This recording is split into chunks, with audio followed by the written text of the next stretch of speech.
Ok.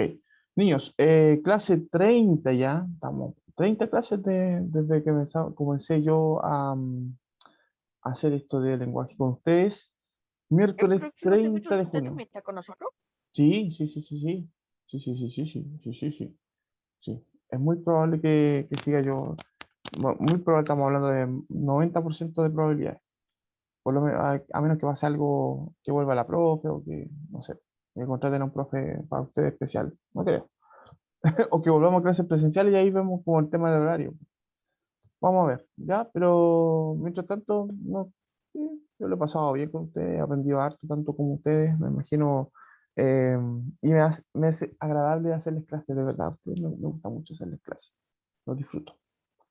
Disfruto preparar los power y todo lo que significa hacer todo el Es trabajo. divertido. Sí, es divertido, si no es tan fome, el lenguaje no es fome. Lengua y literatura, entonces séptimo básico 2021. Y atrás de la imagen, ¿cierto? La imagen de fondo es un templo dedicado a uno de los personajes que nosotros uno de los dos personajes que se supone que vamos a ver hoy día. El famoso Ese mismo que está en la ropa. Quetzalcóatl. Sí, pues esto que está en la roca. Este que está aquí, que tiene como plumas, eso se supone que son plumas, pero están hechas en piedra. Eh, y si se dan cuenta, ya tienen como soporte porque por el peso, los temblores y qué sé yo, han ido deteriorándose un poquito, ¿cierto? Estos monumentos, eh, estos vestigios, ¿cierto? De esta cultura, de esta civilización eh, mesoamericana, ¿no? Ok, ahí están ubicados, ¿cierto? Estos templos. Estos dibujos también corresponden a esa cultura. La actividad de hoy día, chiquillos, corresponden al dios que está Kodato. De eso estamos hablando. Corresponde, ¿cierto?, a analizar comprensivamente, a través de la lectura, un relato mítico de origen latinoamericano e interpretar el alcance que tiene este mito, ¿cierto? Y el alcance cultural y el valor patrimonial e histórico. ¿Ya? Si es posible poder apreciar eso a través de una clase virtual. La idea, el propósito, ¿cierto?, es que podamos analizar un mito desde la perspectiva de los elementos del mundo narrado. Considerarlo como un texto, ¿cierto? Como cualquier texto, pero también entendiendo el valor que tiene más allá de lo que se cuenta. Y hay tres objetivos que están abiertamente dirigidos a esta tarea, o que se activan con esta tarea, ¿cierto? El 2 que tiene que ver con la reflexión de la experiencia humana a partir de la lectura literaria. El 6 que tiene que ver con leer y comprender relatos mitológicos. Específicamente el 6 está dirigido, ¿cierto?, a esta unidad. Y el ¿Qué aparecen los 7, números desordenados a veces? ah, Apareció o a dos, después vacío, pero como que ah, sí que lo pongo por orden, el orden de importancia. Están ordenados aquí también ahora por número. Dice, leer y comprender los relatos mitológicos el 6 y el 7 interpretar lo que nosotros leemos, ¿cierto? Específicamente aquello que es literario. Esa es la idea. Específica, mire, aquí en el 7 dice la relación de la obra con la visión de mundo. Y en el caso de los mitos, se da mucho eso de la visión de mundo, porque más que contar una historia, la historia que se está la contando ves. tiene que ver con lo que el pueblo, la cultura, ¿cierto? Aprecia o distingue, ¿cierto?, de la realidad. Es como su visión acerca de la realidad, lo que ellos creen que es la realidad. Es súper importante eso. Se te abrió el micrófono, chiquitín. Parece que eres tú, Víctor. Si no me equivoco. Ok, la clase anterior, estábamos en otra bola, ¿cierto? Haciendo un flashback en la línea temporal de nuestro curso. Hay un micrófono abierto, Benjamín. Te voy a desactivar. Estábamos hablando el extraño caso del Dr. Jekyll y de Mr. Hyde, de la cual de la clase, ¿cierto?, salió básicamente importantes respuestas con respecto a la prueba, que se supone que fue ese mismo día, ¿ya? Fue una clase especial de contextualización del libro e interpretación, ¿cierto?, de la misma obra de Robert Louis Stevenson. Para los que deben la prueba, voy a tener que agendársela durante esta semana, yo creo que entre jueves y viernes, son 13 personas que todavía no la han dado, ¿ya? Así que estén atentos. Mañana les voy a decir quiénes son, antes de la clase, les voy a decir quiénes son para que estén atentos, digamos, a la realización de la prueba, ¿vale? Y les voy a mandar una comunicación también, obviamente. Ya. Ok, dicho eso, para que estén atentos, ¿cierto? A los que deben la prueba. Preguntas preguntonas. Se me olvidó poner eso. Preguntas preguntonas. ¿Quiénes serán estos dos seres y por qué estarán peleando? ¿Alguien sabe? ¿Alguien los reconoce?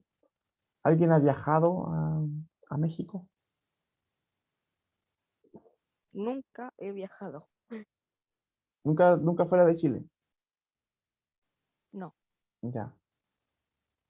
Pero no saben de qué estamos hablando. Algo mencioné recién, a propósito, ¿cierto? De la previa. Jaime, Tiene que basarse en los dioses y en el pasado de México cuando todavía estaban los aztecas o los mayas. muy bien. Muy bien. Sí, son representaciones mitológicas, ¿cierto? De dos seres míticos que pertenecen a la cultura mesoamericana. Voy a decir mesoamericana porque están los mayas, los toltecas, los olmecas, los, ahí se me olvidan algunos nombres, ¿cierto? Los mexicas también. Y todos tenían en común estos dos dioses en particular. Uno de ellos es Quetzalcóatl, que se supone que es el que está aquí para el lado izquierdo, digamos, mirando la pantalla. Y el que está para el lado derecho es su hermano. Su hermano, el nombre del hermano es medio complicado. Aquí lo voy a poner. Tezcatlipoca. Tezcatlipoca es el nombre del hermano. Quetzalcóatl, ¿cierto? Él, el que tiene la serpiente. Y Tezcatlipoca, el hermano de, son hermanos, pues se supone que uno representa como una dualidad. Algunas representaciones de este dios, el Quetzalcóatl, perdón, involucra la idea de que él tiene una doble personalidad, como Dr. Jekyll y Mr. Hyde, ¿te acuerdan?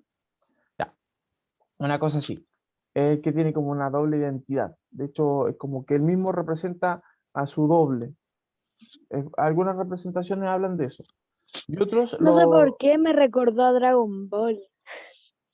Mira, no es malo. Y tiene mucho de... vamos a ver por qué. A lo mejor de hecho hay una relación que hacen los que creen en esto de la teoría de la conspiración un poco y también el tema de los alienígenas ancestrales. No sé si han visto esa serie de televisión en Nat Geo o Nat Geo, parece que la dan. O en History. Eh, En History. yo no, pero sí tuve que investigar un poco sobre México por una especie de investigación que yo estaba haciendo sobre una de mis series favoritas para descifrar todos los secretos. Claro, mira, y lo que se Y ahí dice. tuve que investigar un poco sobre los dioses y ahí averigüé más. Excelente, excelente, Jaime.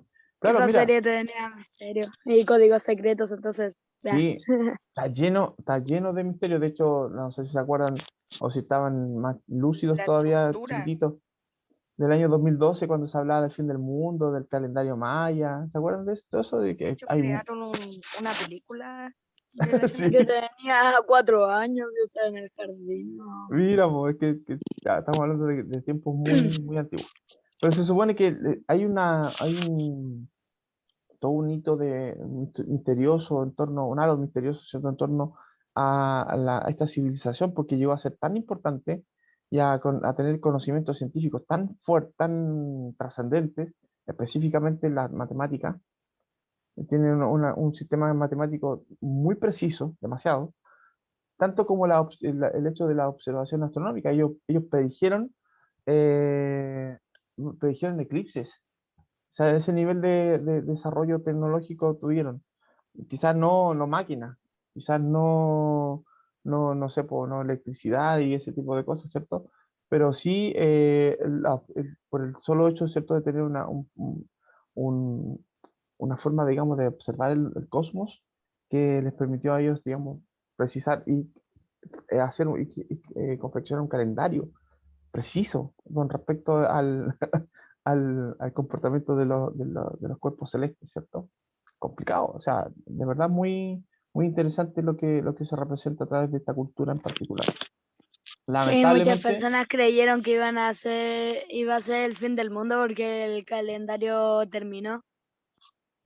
claro, pues ellos no proyectaban más allá del tiempo, seguramente se vieron interrumpidos ellos mismos lo plantean en los códices, ¿cierto? Que la idea del tiempo no es de principio a fin, sino un ciclo, se va cumpliendo, ¿cierto? Se Creo va que todavía repitiendo, digamos. falta como 50 millones de años. Pata, una cantidad enorme de tiempo. Ya, ok. Aquí tenemos una representación gráfica, ¿cierto? De la zona donde se supone nosotros de la que estamos hablando. Y se dan cuenta, en muchas culturas, en muchos pueblos, ¿cierto? Es así como los mapuches también se dividieron en varios pueblos o varias comunidades con distintos Por nombres, por cierto, supuesto. dato, si es que preguntan de los Olmecas, yo voy a tratar de responder. Hice una disertación de los Olmecas hace poco. Ah, mira, qué Oh, bueno. Entonces, ya, aquí están pues, los pueblos de los que estoy diciendo y más o menos justamente abarca no solo, ojo, aquí México, sino también incluso parte del sur de Estados Unidos, del actual Estados Unidos, Guatemala, Belice, ok. ¿cierto? Llegando, digamos, la parte de abajo del Istmo, ¿cierto? Que es América Central. Toltecas, mexicas o aztecas, teotihuacanos, olmecas, zapotecas y los mayas. ¿Ya? Son lo que estamos hablando. Ya, aquí viene el vídeo. Yo voy a pausar un poco la grabación para que no tengamos problemas de copyright. Pausa. Como les decía, interesante la historia de Quetzalcóatl porque tiene una representación dual, ¿cierto? Dentro de su confección, podríamos decir, como personaje. Recuerden que es un personaje mítico. O sea, la historia de Quetzalcóatl, si bien es cierto, puede remontarse a una persona también de carne y hueso. O sea, hay una idea antropológica, ¿cierto?, que dice que en realidad sí hubo una persona que sí se llamó, tiene un nombre parecido a Quetzalcóatl, un poco más complejo, ¿cierto? Pero que hay una persona que vino al mundo y que encarnó a Quetzalcóatl, o que se esperaba, ¿cierto?, dentro de las profecías que hubiese una persona que fuera la representación de este Dios, que este Dios, digamos, se hiciera vivo, ¿cierto? Y conviviera con las personas para que les pudiera enseñar lo que se supone que les enseñó. Entre otras cosas, a escribir, agricultura, le enseñó, ¿cierto?, orfebrería, o a trabajar los metales, ¿cierto? Y las piedras.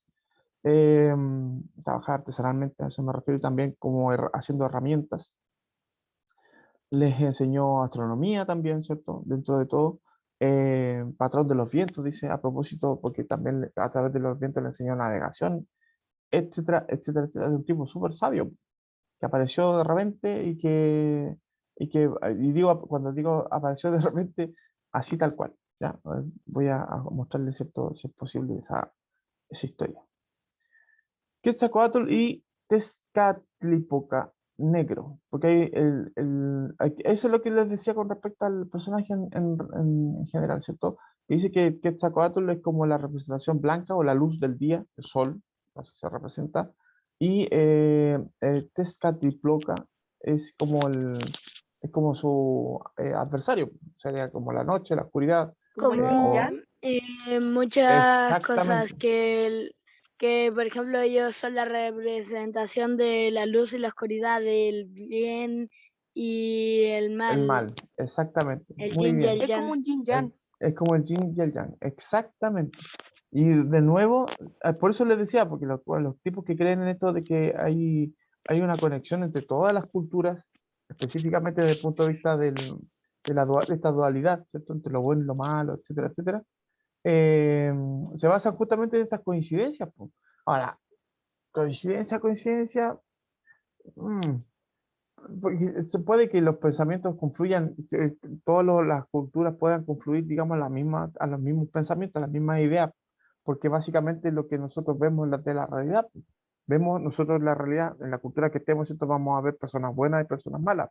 Entonces, necesariamente, para poder explicar eso del bien y del mal, voy a tener que representarlo de alguna manera y lo voy a tener que asimilar con algo o asemejar a algo.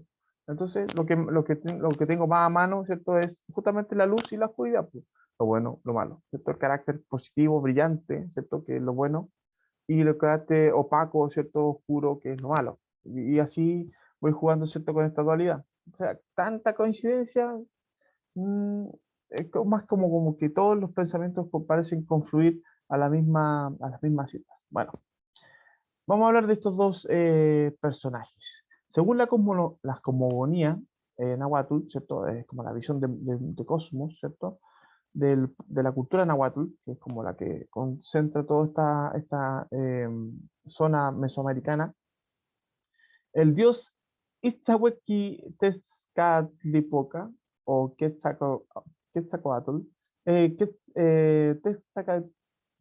uy, Tezcatlipoca, me complica mucho esto, blanco, ¿cierto? Porque hay un Tezcatlipoca blanco que sería Quetzalcóatl y el Tezcatlipoca negro que sería, ¿cierto? El hermano Por eso yo les digo que como que fuera la misma persona, con una doble identidad.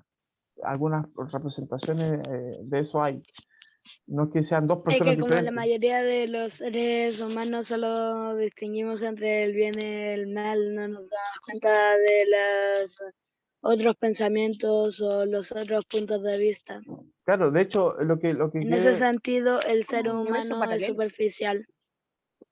Sí, pues, o sea, lo que tú dices, que más allá de eso, de la superficialidad que tú estás aludiendo, ¿cierto? La idea de que en cada uno de nosotros también hay algo bueno y algo malo. Eso quiere representar, digamos, esta idea. Entonces, si hay un Dios y Un si hay una universo persona paralelo. como que, claro, ellos están reconociendo que los dioses también tienen defectos. Y más que defectos son como... Es como los dos Jekyll y Hyde. Sí, po. Sí, lo dije, pero más que algo malo. Estamos hablando de algo que complementa al otro.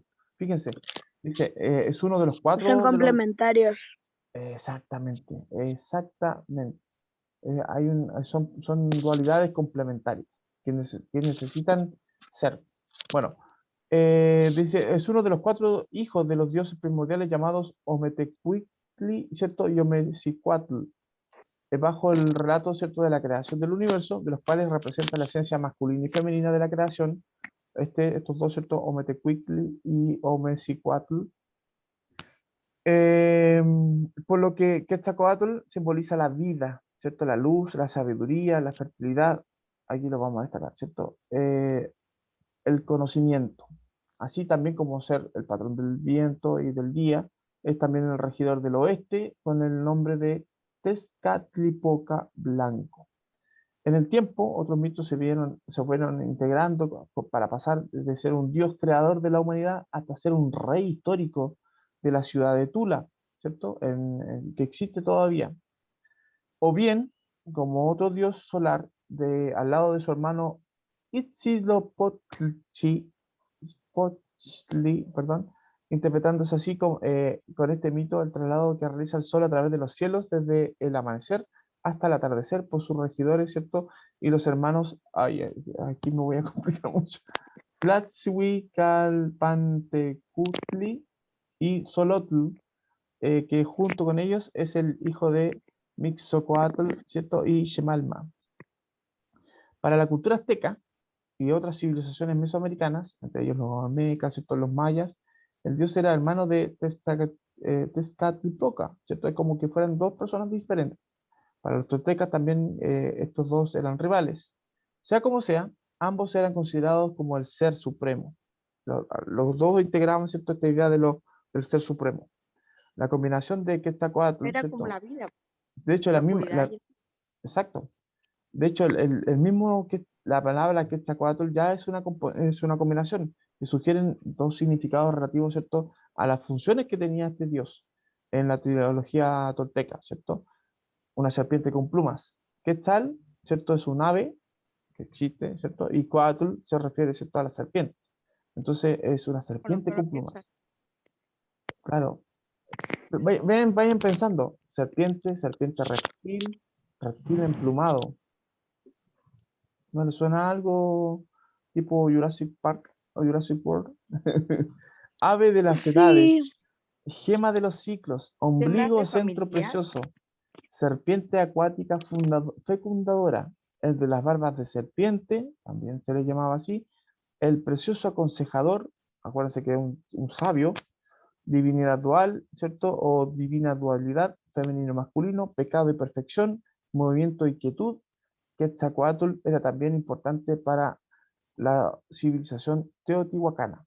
Ojo, sí, claro, si nosotros nos vamos como más en retrospectiva, esta idea de la serpiente, de una serpiente que dé causa u origen a todo, está presente en muchas culturas. Sí, pues, sí que tiene En la- características. claro, de Cada hecho, uno. exactamente. Y no, y está presente, alguien me dijo recién, habló de Dragon Ball, en la cultura china, ¿cierto? Y en la cultura japonesa, también se habla de serpientes. Piensen en Godzilla. Godzilla es un dragón, un dinosaurio, un monstruo, Como ¿cierto? que los Un reptil. serpientes y los gatos y varios es animales un reptil, son en la es Un reptil. precisamente una especie de lagarto. Ya, puede que haya algún parentesco entre todos, de hecho, estas culturas, a propósito de esta idea de los reptiles, ¿cierto? Como parte de la visión mitológica, ¿cierto? De hecho, en la cultura cristiana también hay un reptil que es súper importante, que seduce, ¿cierto? A Adán y Eva, una serpiente, también está presente ahí, ¿cierto?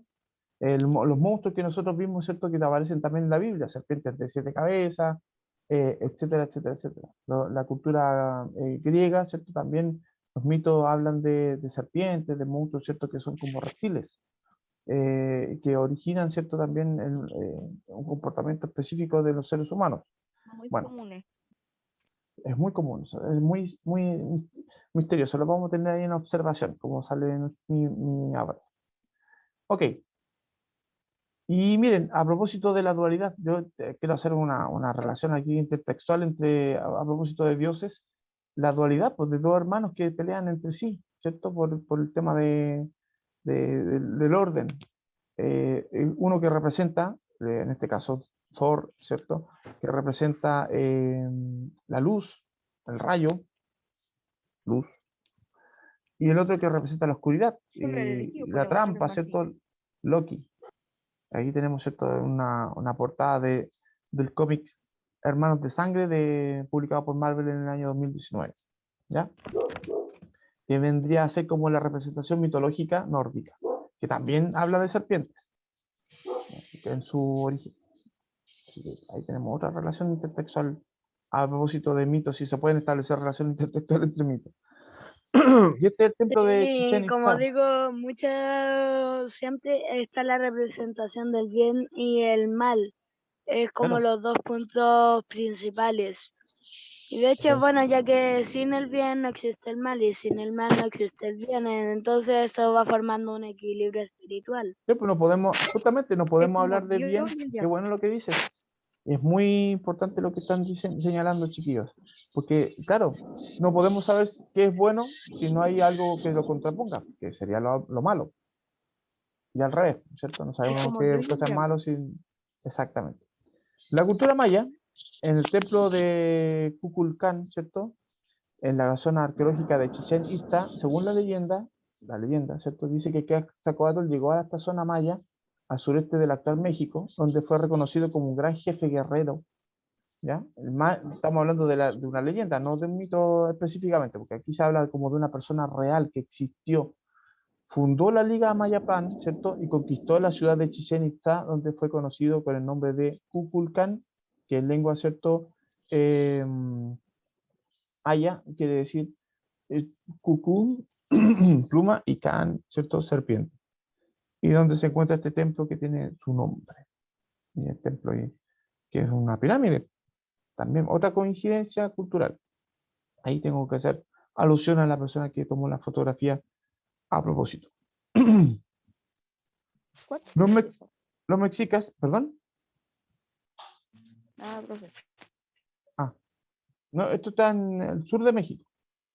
De hecho, si pueden viajar alguna vez a ver como restos arqueológicos, qué sé yo, tanto como era hacer turismo, Pero chico, pueden encontrar, digamos, este templo ahí y tomarse su foto y qué sé yo. Existe, digamos, todavía estos vestigios arqueológicos. Los mexicas relacionaban a Quetzalcóatl con el planeta Venus, que se puede observar como si fuera una estrella al lado del volcán Popocatépetl, ¿cierto? Durante 8 meses al año y desaparece otros 3 meses. ¿Ah?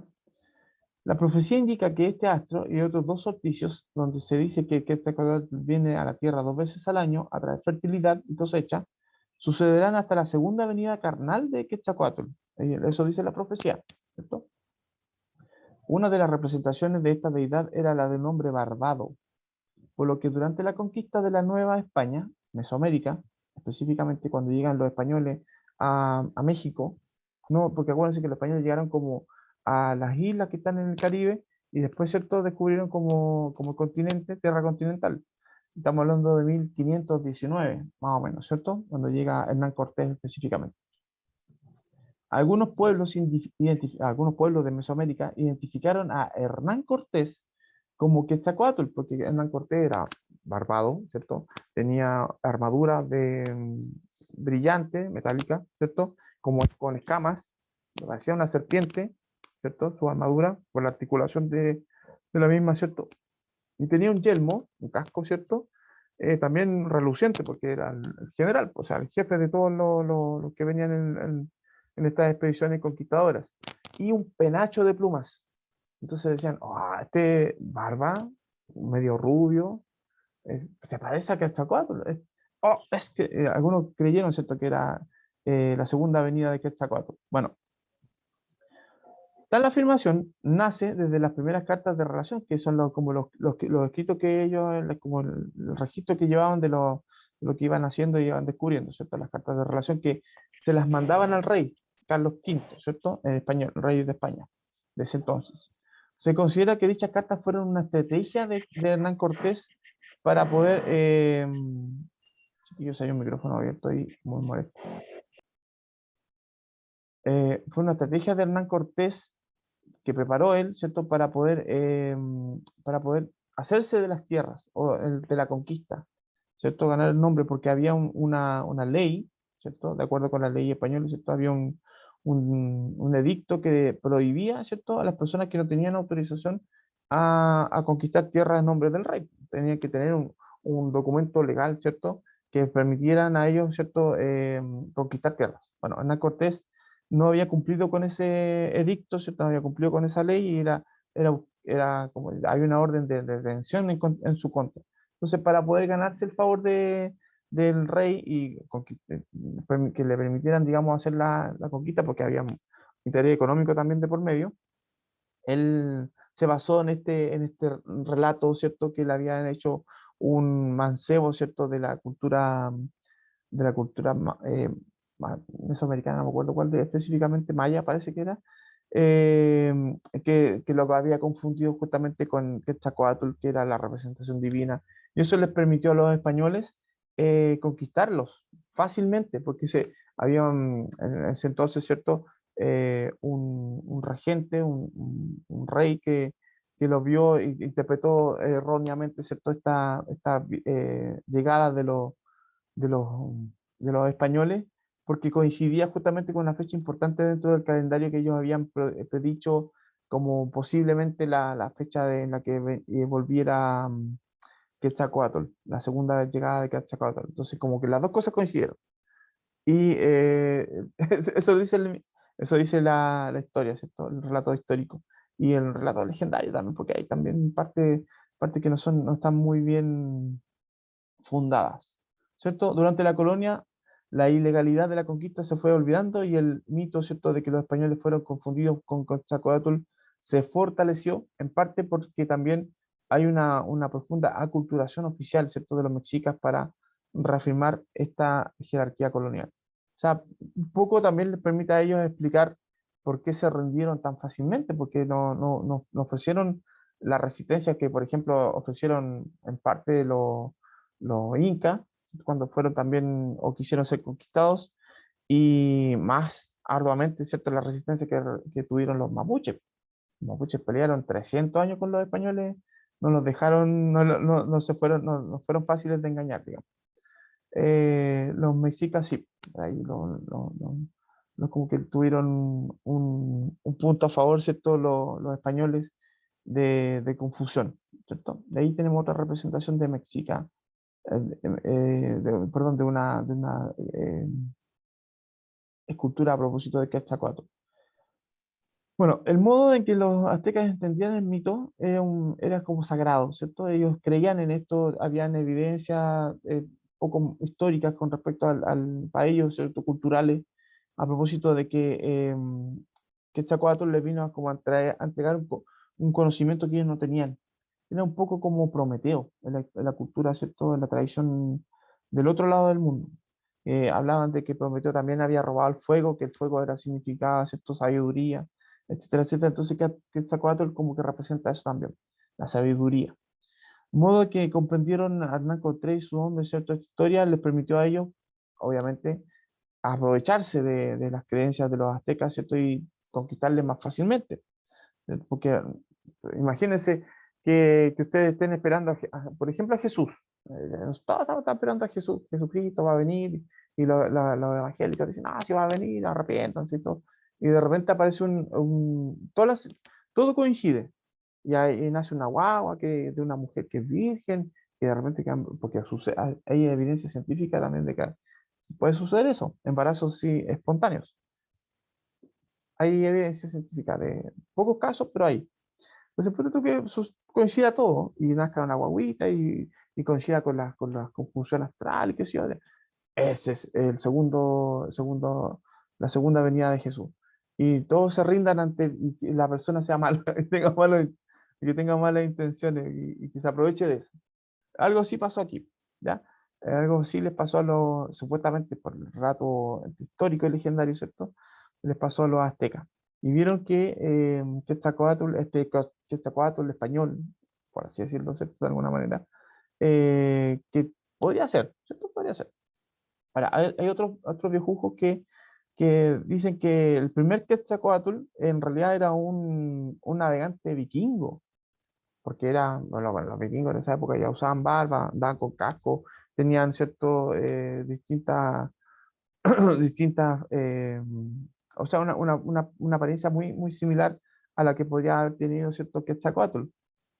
Y como venía del otro mundo, traía conocimientos que ellos, los aztecas, no tenían. Entonces les enseñó lo que él sabía, ¿cierto? Entre otras cosas, hablar, escribir, ¿cierto? Pues como era navegante, seguramente sabía de los cuerpos celestes y cómo navegar con las estrellas, entonces le enseñó astronomía también a los aztecas, entre otras cosas. O sea, puede ser, hay coincidencias, muchas coincidencias también Ese que está en de, la roca de Quetzalcóatl. claro. Entonces, puede que haya una relación entre la cultura, podríamos decir, como europea y la americana antes de que llegaran los españoles. Hay evidencia científica también, pues, científica, geológica, arqueológica, ¿cierto? Antropológica también, que puede evidenciar eso, ¿no? De que haya habido un contacto entre los europeos, ¿cierto? Y los americanos antes de que fueran considerados europeos y americanos propiamente tal. Ok, dice, esta información que manejaba Cortés con respecto al ser él, o que creyeran que él era la encarnación de Quetzalcóatl, obviamente le dio una ventaja. Y esa ventaja, ¿cierto?, la aprovechó para conquistar, obviamente, a este pueblo rendido a sus pies, dice la leyenda. Los favoreció a los españoles y perjudicó, ¿cierto?, a los pobres aztecas que fueron engañados, pues. ¿Para qué estamos con cosas? Al punto, digamos, de que los conquistaron. ¿Quetzalcóatl lo engañó? ¿Aló? No, supuestamente, ¿cierto? Fueron los españoles quienes engañaron a los aztecas, se hicieron pasar ellos por esta segunda venida de Quetzalcóatl. Usaron esta idea de que ellos creían que venían, ¿cierto? Quetzalcóatl por segunda vez y lo vieron esta encarnación de Quetzalcóatl, ¿cierto? En Hernán Cortés, que era muy parecido, ¿cierto? A lo que ellos tenían como idea. De hecho, hay esculturas de este dios que si ustedes la comparan la imagen con imagen, ¿cierto? Van a decir, oh, wow, sí, puede ser, puede ser. Bueno, y para la poca preparación que tenían en ese entonces también. Próximo control lector, y con esto voy cerrando, ¿cierto? Acuérdense que estamos en la última lectura que vendría a ser esta de vuelta de vacaciones de invierno. De vuelta de vacaciones de invierno, ojo piojo. El joven Lennon de Jordi Serri Fabra, que es una novelilla biográfica bien interesante que la revisemos a propósito de la importancia de John Lennon como figura legendaria. A propósito de eso, ¿cierto? Que disfruten esa lectura que de verdad es muy, muy, muy interesante, muy entretenida. Ya, la prueba sería los días 29 y 30 de julio, de vuelta de vacaciones de invierno. Y ahí tenemos, ¿cierto? Para ir cerrando, ¿qué aprendimos hoy día? Hablamos, ¿cierto? De Quetzalcóatl, la mitología, ¿cierto? Mesoamericana, digo mesoamericana, con- considerando todos los pueblos de este sector de América. Estos aprendizajes relevantes para nosotros porque de alguna manera nos da conocimiento de que la cultura prehispánica, ¿cierto? También tenía ciertos matices ricos en simbología, ricos, ¿cierto? En tradiciones y por sobre todo también una explicación a propósito del conocimiento, que se supone que Quetzalcóatl representa eso, la luz, ¿cierto? El conocimiento. Así que igual es interesante ver cómo confluyen también estas culturas, específicamente cómo confluye la idea, ¿cierto? De que el bien, ustedes ya se dieron cuenta, ¿cierto? De que todo lo bueno, el blanco, luz, ¿cierto? Todo lo malo, lo negro, lo oscuro, ¿cierto? A propósito de Yin Yang, a propósito, ¿cierto? De mitos griegos, de los mapuches también, que también tienen una representación parecida, etcétera, etcétera, etcétera. Incluso hasta Dragon Ball salió mencionado en esto. Así que bien. Chiquillos, con esto cierro. Mañana los volvemos a ver, a encontrar. Cuídense mucho. Nos vemos mañana. Chau, chau. Chao. Chao, Jorge Muñoz. Que estén bien. Chao, chicos. Adiós. Adiós.